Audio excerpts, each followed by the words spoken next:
From my voice going through your speaker to someone pulling your building's fire alarm for fun, we hear a lot of noises every day. But how does this invisible force create the sound that we hear?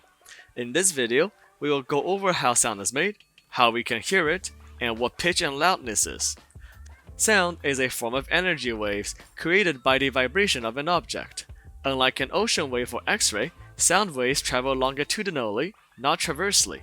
This means that the particles in a wave move parallel to the direction of the wave, not perpendicularly. So now, to generate the sound wave, an object has to vibrate. When a bell rings, it will push the air molecules around it.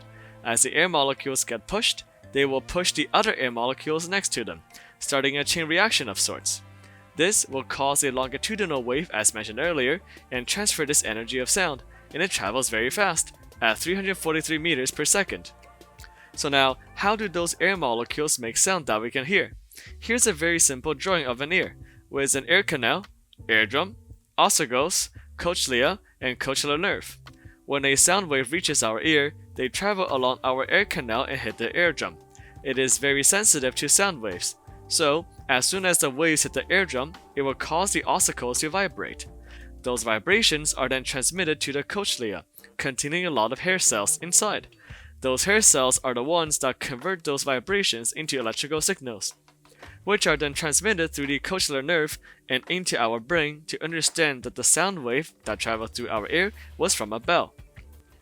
As amazing as our ears are, we can actually only hear between 20 to 20,000 vibrations per second. We refer to this vibration per second as the frequency of sound, measured in hertz. Different animals can hear different frequencies, as a greater wax moth can hear up to 300,000 Hz, the highest frequency recorded in any animal. A sound with a low frequency will be the rumbling of thunder, while a sound with a high frequency will be a crying baby. So what is pitch? It is actually the same as frequency, it's just how we perceive frequency. So when we hear a rumbling of thunder, it is objectively a low frequency sound, and it is subjectively a low pitch. It is how we perceive how high or low sounds sound, which is different from loudness, which is how much energy is in a sound measured in decibels. The more energy a sound has, the louder it will be. So, if we throw a small rock and a big rock into a pond, the bigger rock will make a louder sound because more energy has been transferred into sound energy as a bigger rock hits the pond. Oh, and lastly, a side note, a noise is any unwanted sound, like the chattering from a coffee shop or background noise.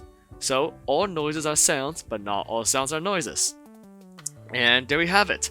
Sound is just energy waves generated by a vibrating object, which starts pushing air molecules around it. Once the sound waves reach our ears, they convert this vibration into electrical signals for our brains to figure out what the sound is for us to hear. How many vibrations the object created determines the pitch we hear, or what the frequency of the sound is. And the more energy there is in the vibration, the louder it is. I hope that y'all have learned something interesting today. Thank you for watching, and stay hydrated.